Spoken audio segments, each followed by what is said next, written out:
Bien, buenas noches a todos. Espero se encuentren bien. Vamos a dar inicio con la actividad esta de la Masterclass.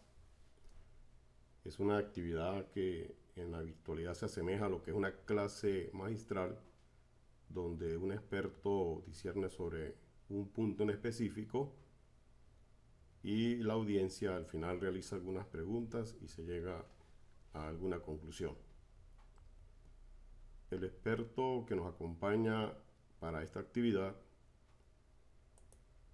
es la doctora Milvia Peñalosa. Ella es licenciada en Educación, Mención Informática y Matemática de la Universidad Católica del Táchira. Es especialista en Didáctica de la Matemática de la Universidad Valle de Monboy. Es doctora en Educación Superior de la Universidad de Palermo, Argentina. Se ha desempeñado en varios cargos en el ámbito universitario como coordinadora de la Oficina de Registro Estudiantil. Ha sido coordinadora del Servicio Comunitario del Núcleo Universitario Pedro Rincón Gutiérrez. También ha sido coordinadora de la asistencia ejecutiva del Vicerrectorado del Núcleo Pedro Rincón Gutiérrez. Es investigadora activa del Consejo de Desarrollo Científico, Humanístico, Tecnológico y del Arte de la Universidad de los Andes. Es docente a dedicación exclusiva de la Universidad de los Andes, adscrita al Departamento de Pedagogía. Es secretaria del Grupo de Investigación en Evaluación y Mercadeo Emergi, grupo reconocido por el Consejo de Desarrollo Científico, Humanístico y Tecnológico del Arte de la ULA. Ha recibido el premio al estímulo al investigador PEI de la ULA. Ha recibido la condecoración Dr. Rafael Chuecos Pegoli como estímulo a la excelencia académica y el premio Mario Picón Salas. Es autora de investigaciones en el área de la planificación estratégica, en el área de la evaluación educativa y ha sido organizadora en eventos de investigación de la Universidad de los Andes, participando como ponente y conferencista. Doctora Peñalosa, la audiencia es suya. Buenas noches para todos. Para mí es un placer estar aquí de nuevo con todos ustedes compartiendo estos espacios y agradeciendo la oportunidad que me brindan de poder transmitirles las experiencias que a lo largo de mi carrera pues he podido de alguna manera cultivar. Hoy vamos a hablar sobre los instrumentos de investigación. Voy a iniciar con la presentación. Ok, perfecto. Bueno, vamos a hablar sobre las condiciones técnicas de un instrumento de investigación. Cuando iniciamos un proceso de investigación, esta parte es vital y constituye uno de los aspectos más relevantes que se debe tener especial cuidado. Cuando se refiere a las condiciones técnicas de un instrumento de investigación, básicamente estamos hablando de la confiabilidad y de la validez, los cuales pues son alimentos y constructos que de alguna manera conocemos porque son inherentes a la investigación desde el paradigma positivista. ¿Qué finalidad tienen estos constructos? La finalidad que tienen es otorgarles a los instrumentos y a la información que nosotros hemos recabado exactitud y consistencia. Esa consistencia que le permita realizar generalizaciones de los hallazgos que hemos encontrado. En este caso vamos a hablar sobre la confiabilidad. La confiabilidad es el grado en que un instrumento produce resultados consistentes y coherentes. También podemos indicar que es el grado con el cual una medición coincide consigo misma, es decir, su aplicación repetida produce resultados iguales. Es muy importante cuando nosotros iniciamos el proceso investigativo abordar en principio la confiabilidad, porque esta me va a permitir de alguna manera realizar un ordenamiento o realizar como una depuración de aquellos ítems en los cuales no estén aportando mayor valor a nuestra investigación. Luego nos vamos a hacer lo que es la validez. La validez es el grado en que un instrumento mide lo que pretende medir o que cumple con el objetivo para el cual fue construido. La validez es muy importante debido a que la validez se trabaja y lo que pretende es que realmente el instrumento que nosotros estemos aplicando mida lo que nosotros tenemos previsto en esos objetivos y no se desvíe o pueda medir otra cosa que no corresponde. Pero para ello, pues contamos con pruebas muy importantes dentro del área estadística, dentro de la parte estadística, que me permiten lograr que esos instrumentos tengan la consistencia y tengan la confiabilidad, la validez y sean realmente instrumentos que puedan aportar a mi investigación unas generalizaciones apropiadas y unas generalizaciones de lo que realmente se encuentra en la realidad. Vamos a hablar sobre la confiabilidad. La confiabilidad básicamente es la precisión o ausencia de distorsión que presenta un instrumento de medición. Dentro del campo para nosotros medir la confiabilidad existen diversas pruebas y diversas técnicas. Existe el método de estabilidad de Pearson, de formas alternativas, de mitades partidas. Sin embargo, el más empleado es el de coeficiente alfa de Combras. ¿Por qué razón? Porque, bueno, los que les acabo de nombrar ameritan de un tratamiento estadístico que en algunos casos no es muy manejable, no es que sea manejable, sino que su procedimiento como que es más engorroso, por decirlo de alguna manera. Entonces, este coeficiente, aparte que también tenemos que considerar las escalas. El alfa de Combras es un coeficiente utilizado para medir la fiabilidad de una escala de medida o test. Es el promedio de las correlaciones entre los ítems que hace parte de un instrumento y es empleado para escalas politómicas, es decir, escalas de Likert. Y generalmente, pues los instrumentos que construimos desde la parte social se toman ese tipo de escalas. Por eso es que el alfa de Combras es uno de los más empleados. Para el cálculo, pues existen diversas formas de hacerlo y diversas herramientas. Tenemos el caso de Excel, pero básicamente, pues desde mi experiencia lo he trabajado es con lo que corresponde a el paquete estadístico SPSS. ¿Cómo interpretamos la confiabilidad de acuerdo al coeficiente de alfa de Combras? El alfa de Combras, según Jair 1999, indica que un instrumento mayor a 0,60 puede ser aceptado como apropiado. Es decir, que si nosotros estamos realizando la prueba piloto de nuestra investigación y vamos a iniciar con la confiabilidad y ese valor nos indica que es menor a 0,60, evidentemente en los ítems que hemos redactado, lo que hemos construido desde la parte teórica, existen fallas porque evidentemente no existe una correlación entre los ítems y es necesario, ¿verdad?, que se dé esa correlación. Aquí tenemos un ejemplo, lo vamos a ver de una forma pues muy general, evidentemente, como dijo el profesor, esto es una clase donde yo les vengo básicamente a contar mi experiencia, no es una clase para indicar un proceso completo, pero sí para que ustedes conozcan lo que se puede presentar.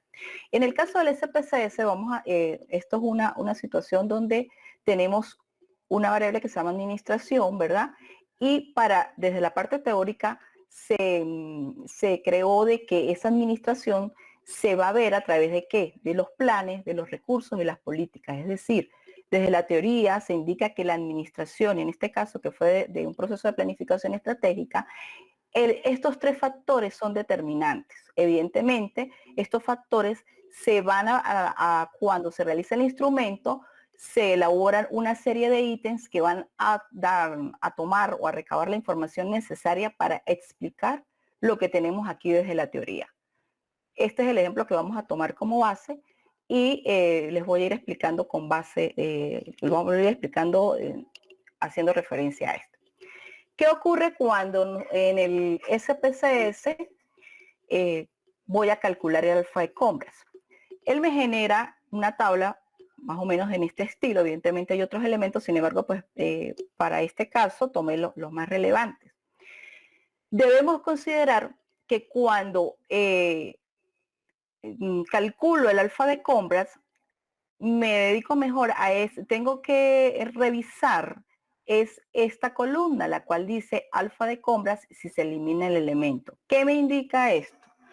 Lo que me está indicando, estos valores que tenemos aquí, son valores que van desde 0 hasta 1. Evidentemente, los valores muy cercanos a 1, pues me indican que que existe, que ese alfa de compras, ese valor que tenemos aquí es un fiable, ¿verdad? Es esa escala que hemos construido.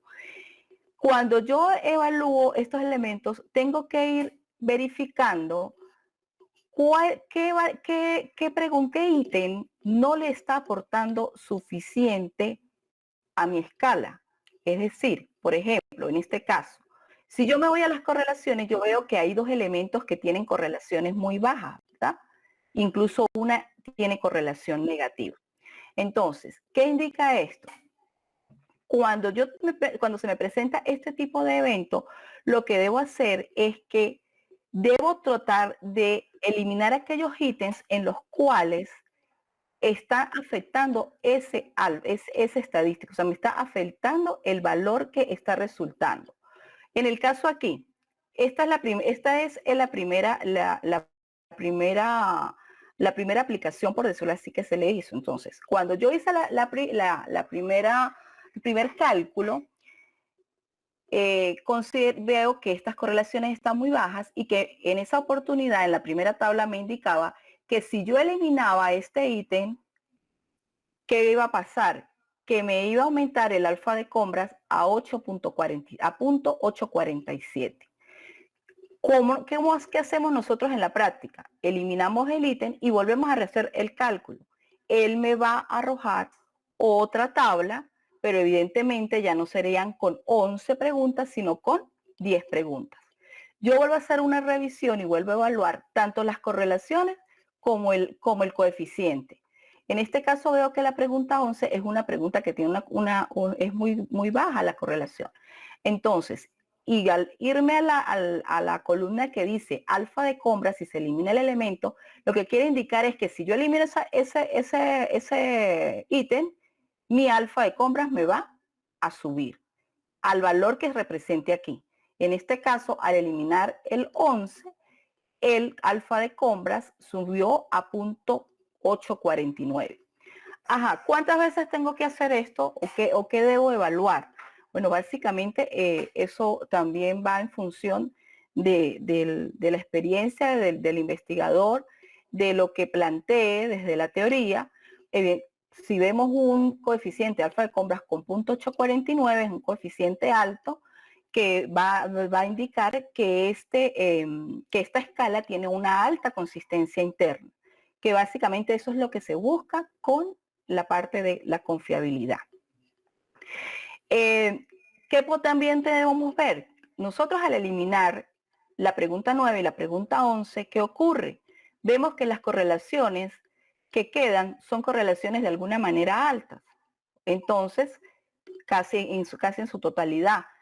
Sin embargo, no podemos dejar hasta allí porque consideramos de que al seguir eliminando, pues evidentemente no va a ser los elementos que surjan, la información que surja, pues no podemos seguir eliminando hasta tener un coeficiente tan alto, porque cuando llegan coeficientes tan altos, también cercanos a 9, puede indicar de que no existen unas correlaciones o algunos ítems que puedan estar repetidos.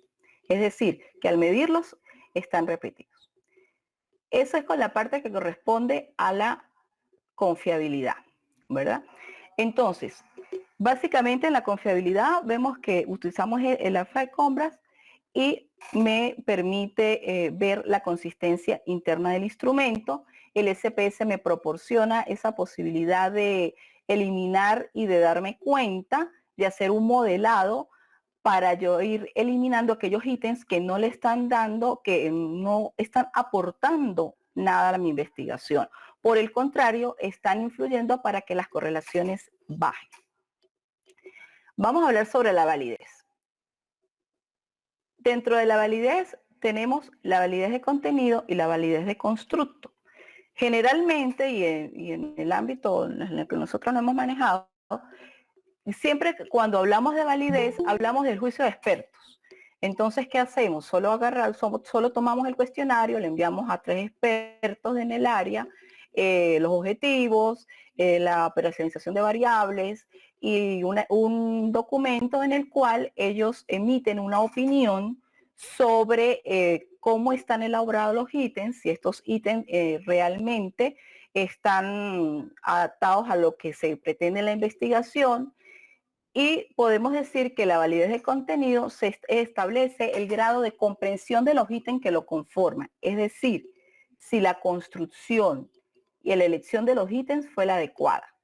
Se realiza el juicio emitido por 3 expertos en el área. Esta validez no es posible expresarla directamente de forma cuantitativa, pero se hace mediante el índice de proporción por rangos, que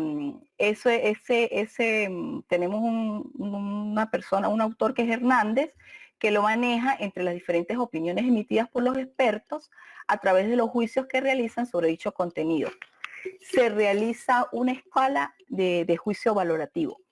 Hernández diseñó más o menos una serie de pasos donde él se diseña una escala y el experto expresa o indica si cada ítem es mejorable, es bueno, es excelente, se le da un puntaje, y luego se calcula la posición de rango de cada ítem, se hace la validez de cada ítem, la validez del instrumento, y se calcula un coeficiente por rangos, donde la interpretación que maneja este autor señala que menor a 0,8 es una validez y concordancia inaceptable, o sea que tiene que ser valores mayores a 0,8.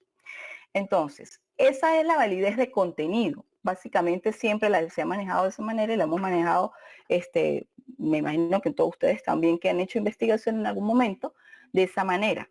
Pero ahora nos vamos a abocar a una validez que realmente es muy relevante y que lleva un procedimiento que vale la pena de alguna manera profundizar en él, porque me permite establecer la validez del constructo, para ver si realmente las relaciones entre las variables que nosotros construimos desde la teoría, cuando la llevamos a la parte empírica, existe una verdadera relación. Entonces, la validez de constructo establece si las relaciones entre las variables constructo realmente corresponden a una estructura dimensional, es decir, que en conjunto explican una teoría o construcción teórica de la visión que tiene quien investiga sobre el hecho en sí. ¿Qué quiere indicar esto? Que cuando yo realice el análisis factorial exploratorio, yo voy a obtener una validez de constructo, pero ¿cómo la voy a obtener? Cuando realmente yo pueda determinar que lo que yo construí de la teoría, en este caso, la administración, que estaba explicada por los planes, por los recursos y las políticas, realmente eso engrana con lo que se construyó desde la teoría y lo que he conseguido en la práctica. ¿Cómo lo hago? A través del análisis factorial exploratorio. ¿Qué es el análisis factorial exploratorio? Bueno, el análisis factorial exploratorio es una técnica estadística multivariante que lo que busca es la reducción de las dimensiones subyacentes a un conjunto de variables cuantitativas. ¿Cómo trabajo ese análisis factorial exploratorio? En mi caso lo hago a través del programa SPSS. Ese análisis factorial exploratorio amerita que los datos se les dé un tratamiento para poderlo realizar y debemos cumplir varios supuestos. ¿Qué podemos también decir sobre el análisis factorial exploratorio? Podemos decir que es el conjunto de técnicas exploratorias que analizan grandes conjuntos de variables, por lo general con escala ordinal o escalar, que pueden agruparse debido a que tienen un factor común.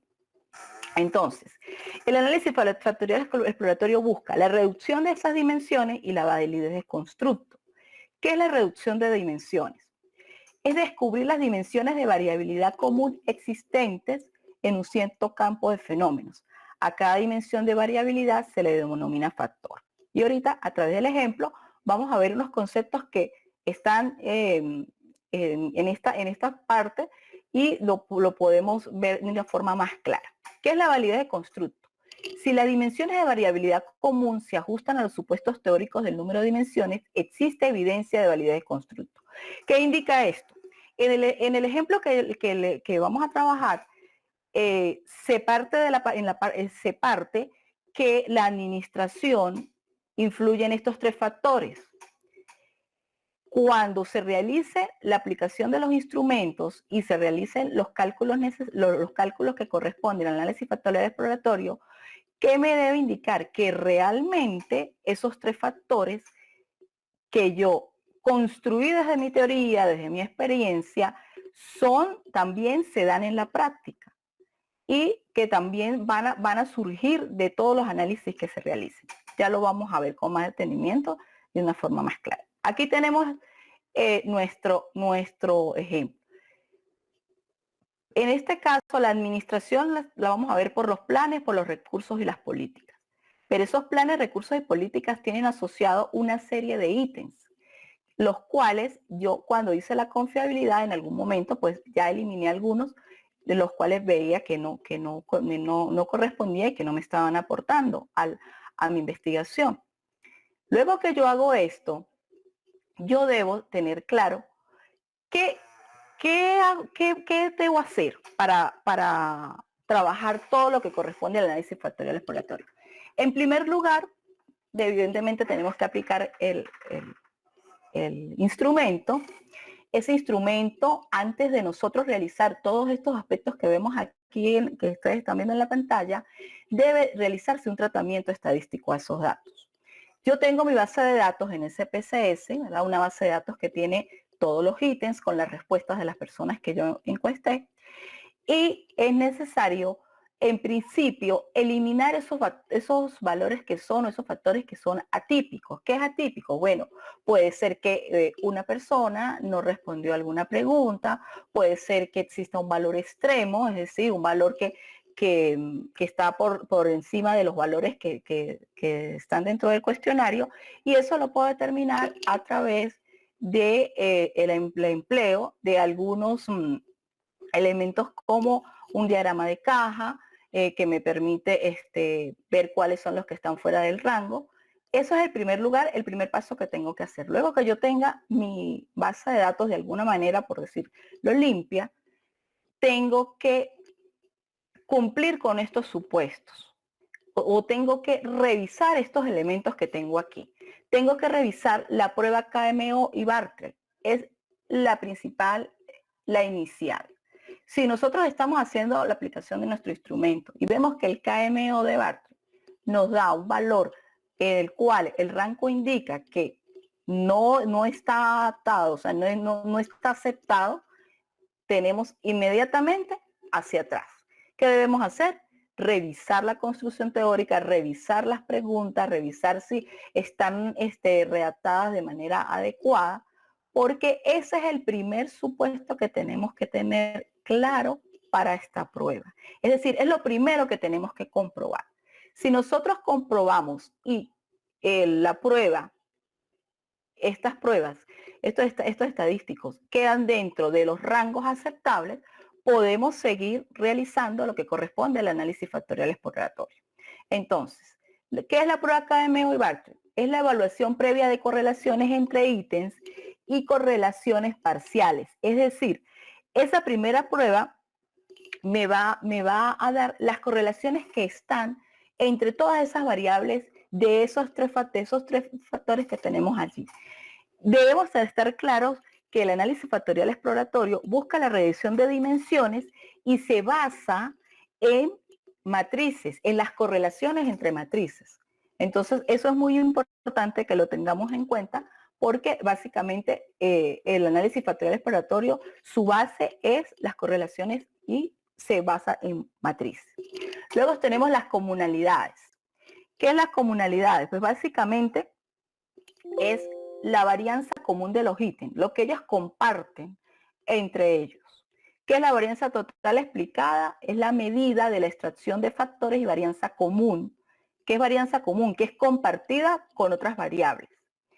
¿Qué es la matriz factorial? La matriz de factores y su relación con los ítems a través de los coeficientes de saturación factorial.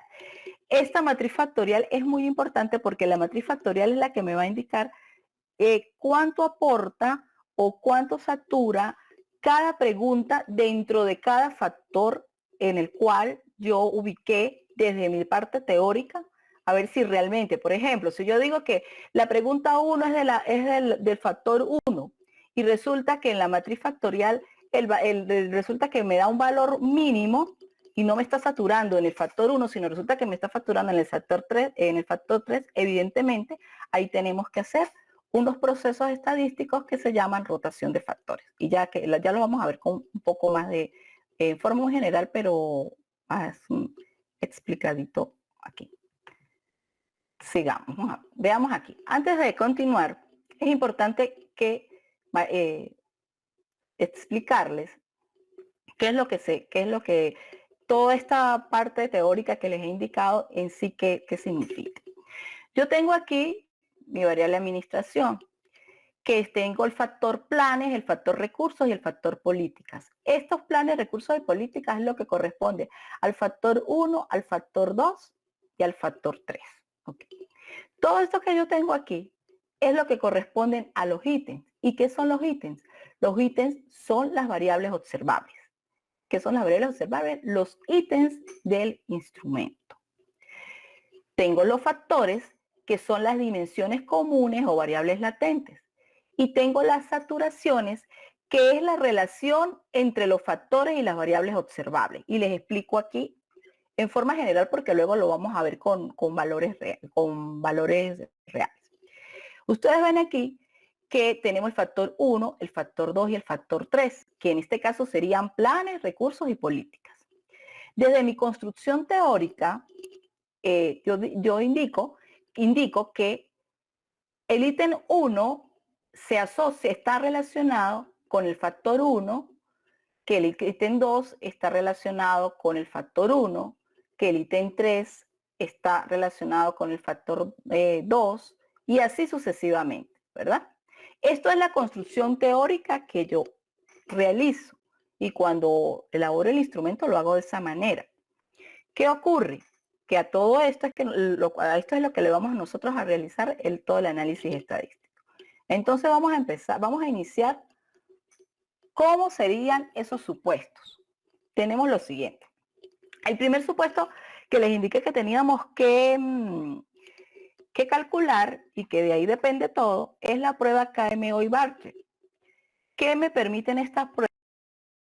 Que ya fue realizado, que fue revisado y que se le hizo no sé cuántas veces esto, porque forma parte de lo que fue mi tesis, y que se obtuvo en esa parte, para la parte de la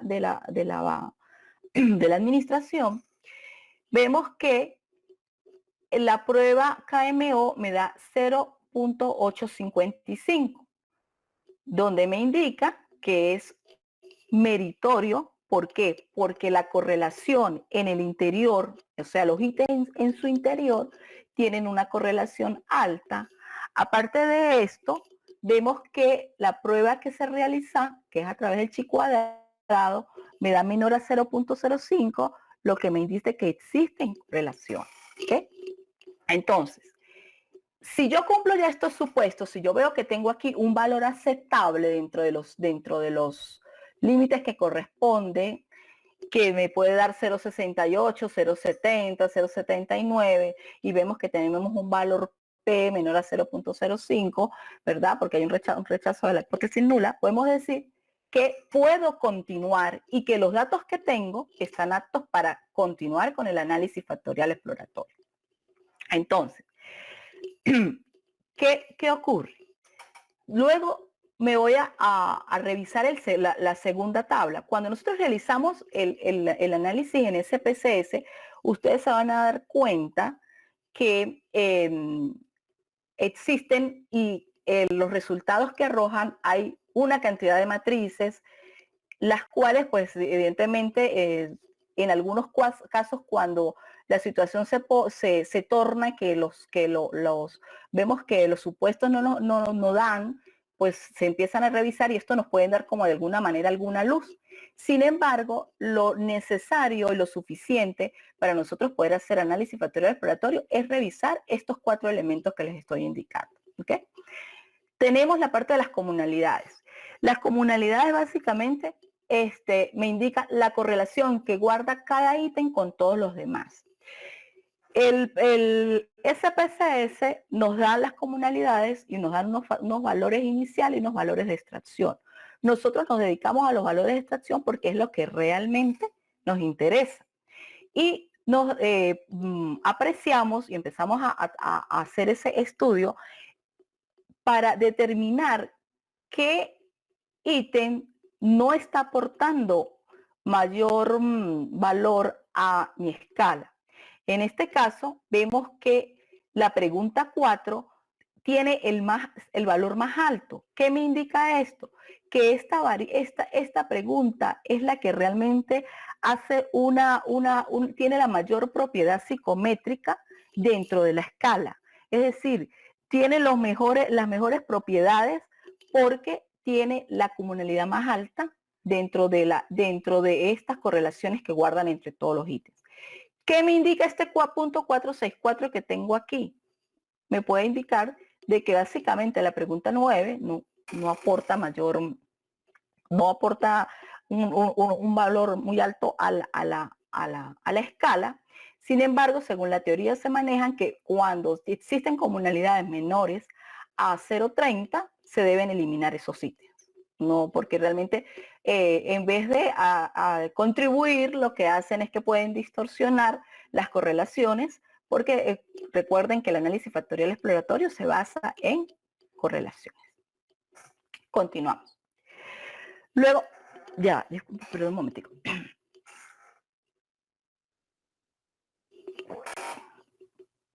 Luego nos vamos al siguiente valor que habla sobre la varianza total explicada. Cuando nosotros realizamos nuestra construcción teórica, indicábamos que en la administración influían 3 factores, ¿verdad? Que eran los planes, las políticas y los recursos. Es decir, que se explicaba por esos 3 factores. ¿Qué ocurre con la varianza total explicada? El criterio de Kaiser indica que lo que yo tengo que tomar al conocer esta tabla que yo tengo aquí, yo debo centrarme en 2 aspectos. Primero tengo que ver aquí en este caso los autovalores. ¿Qué me indica el criterio de Kaiser? Que autovalores mayores a 1 indican el número de factores. Es decir, que aquí yo tengo que hacer el corte. ¿Por qué? Porque ya el siguiente factor es 0.988, es menor. Entonces, ¿qué indica esta tabla? Que la varianza, que estos 3 factores que están aquí son los que me explican la administración y que eso corresponde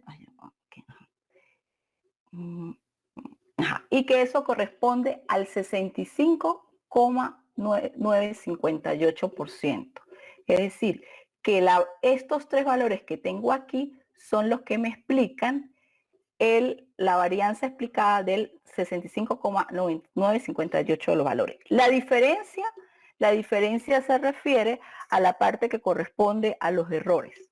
¿Okay? Que eso, pues evidentemente aquí no lo vamos a ver porque eso se trabaja cuando ya estamos haciendo el análisis factorial confirmatorio.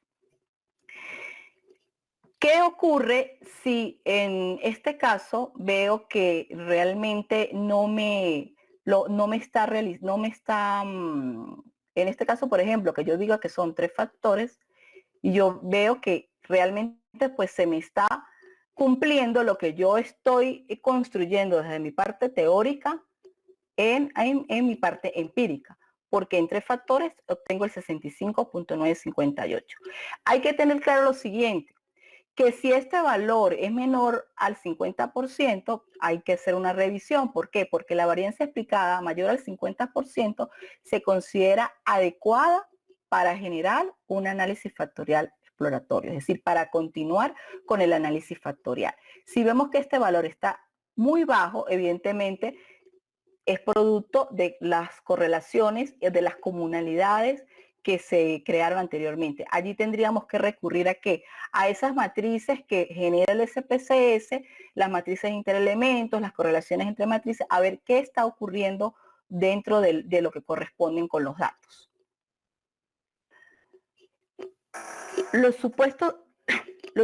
Vamos para el último supuesto.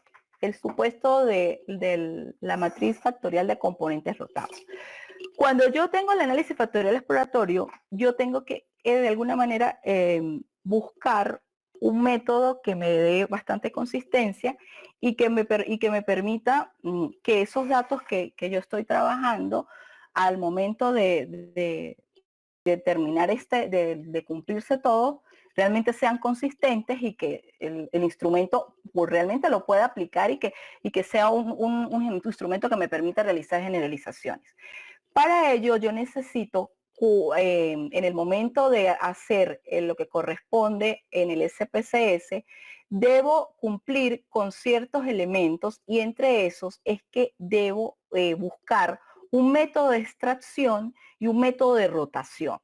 El método de rotación que se emplea es el método Varimas, que me permite, ¿verdad?, hacer una rotación de la matriz factorial que se me presenta. ¿Qué voy a considerar en la matriz factorial?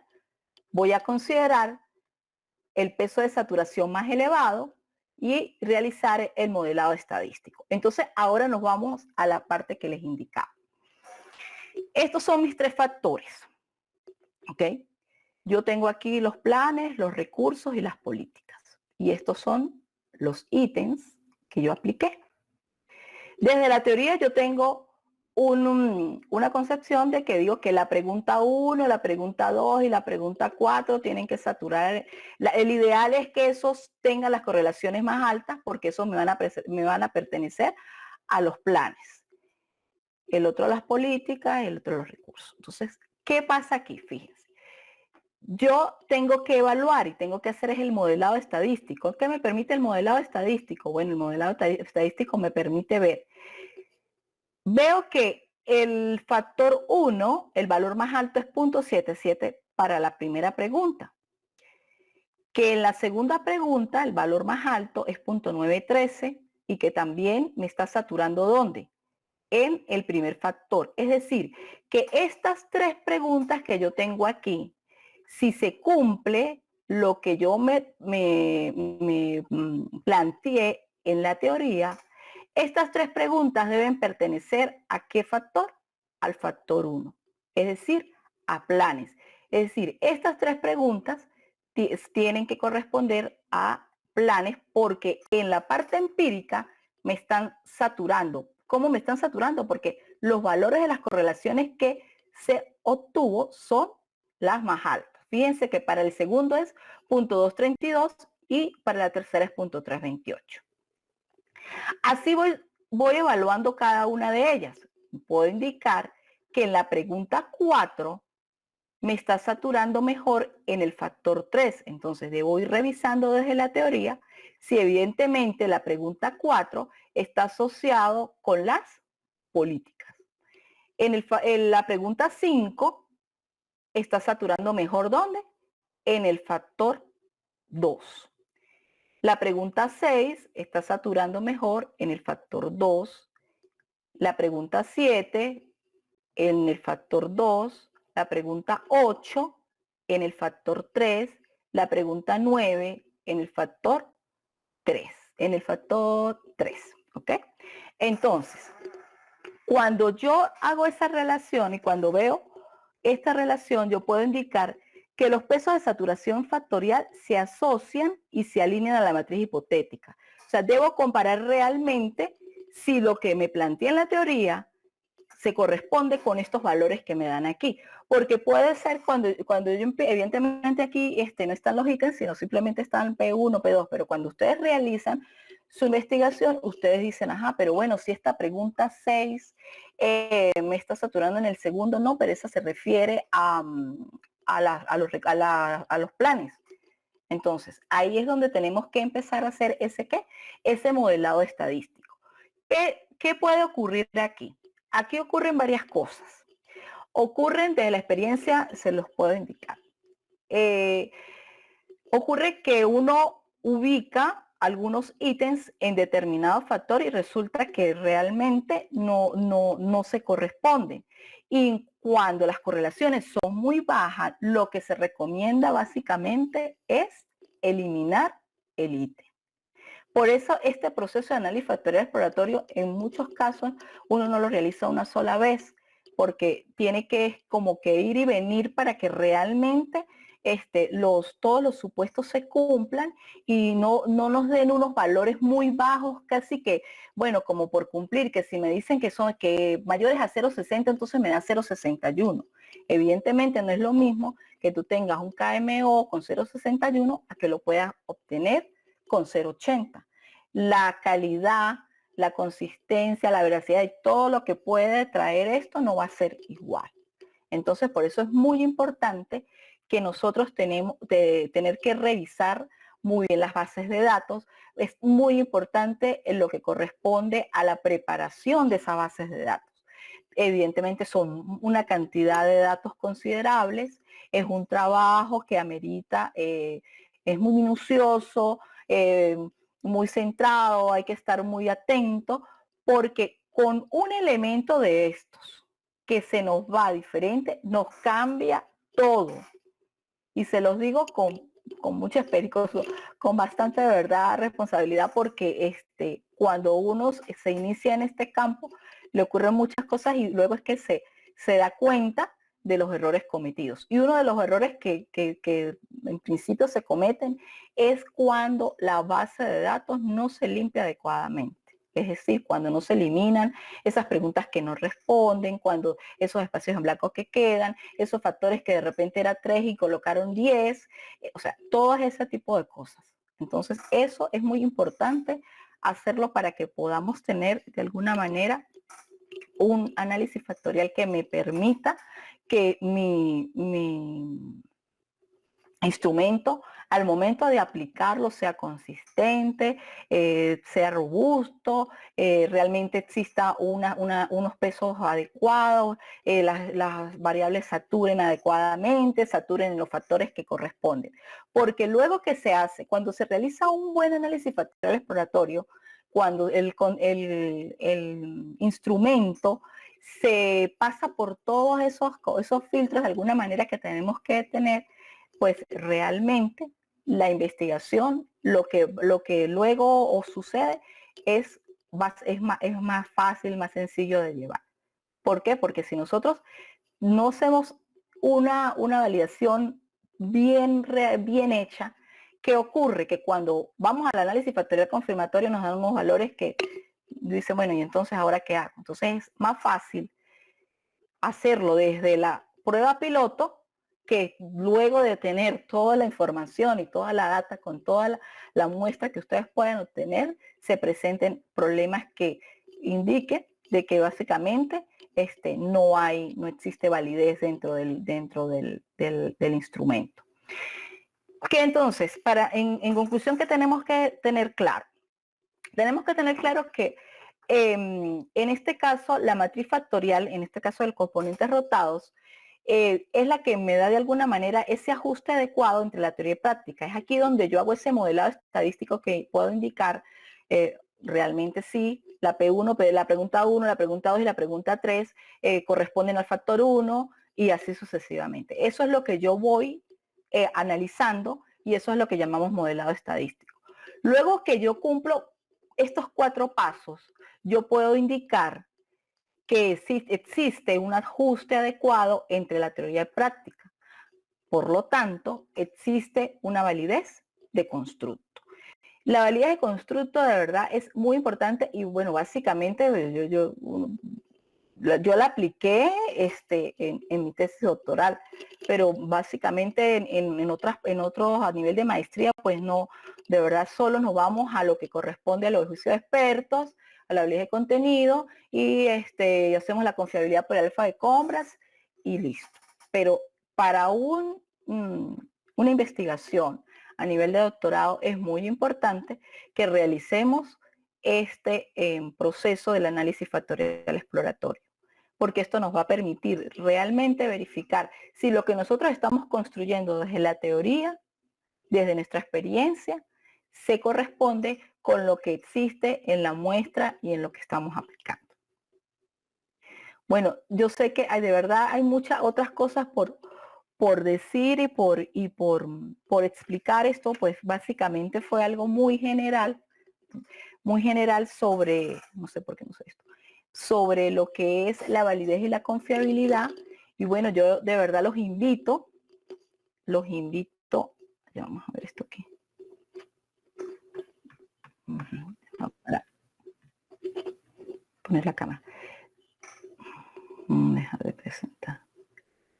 Ajá. Y de verdad pues los invito a que ya ustedes pues se encuentran en un nivel en el cual requieren y que en muchos casos van a ir trabajando lo que corresponde a los instrumentos, de que apliquen esta técnica estadística que evidentemente, por lo menos en mi caso, la manejo del SPSS, hay otros paquetes estadísticos, algunos son, algunos momentos son más manejables, otros no, otros hay que programar, que está también el Stata, pero básicamente yo lo realicé desde el SPSS y fue una experiencia muy buena para la realización de mi trabajo. Básicamente lo que corresponde al análisis de la validez del análisis factorial exploratorio es muy dinámico y no sé, crece como un interés porque uno se da cuenta lo que realmente surge en la práctica y lo que uno construye y se llevan muchas sorpresas, ¿ok? Porque uno de repente piensa que el instrumento lo elaboró de una manera, no sé, casi que perfecta, y cuando llegas aquí te das cuenta de que no, de que hay que mejorarlo, de que hay que revisarlo, de que hay que volver, de que hay que ir y que, bueno, es necesario que tenemos que profundizar en este tipo de aspectos. Bueno, de verdad, muchísimas gracias por la oportunidad. Pues evidentemente este es un espacio corto, pero pues ahí les queda a ustedes eso para que se interesen, para que vayan más allá, porque realmente es muy bonito, es gratificante, es interesante. Hay mucho por aprender, mucho, porque mientras más uno lee, se da cuenta que hay otras cosas y que lo importante, bueno, es que cada cosa va sumando, cada aspecto que uno lee, cada video que ves, todo eso le nutre a uno y le da una visión de lo que es este análisis, que es muy importante. Luego del análisis factorial exploratorio viene el análisis factorial confirmatorio, pero eso sí ya se emplea para otro tipo de variables, eventos que tenemos que hacer, que se hacen, pero no básicamente para lo que estamos trabajando. Bueno, muchísimas gracias. Estoy atenta a las preguntas, profesor Sergio.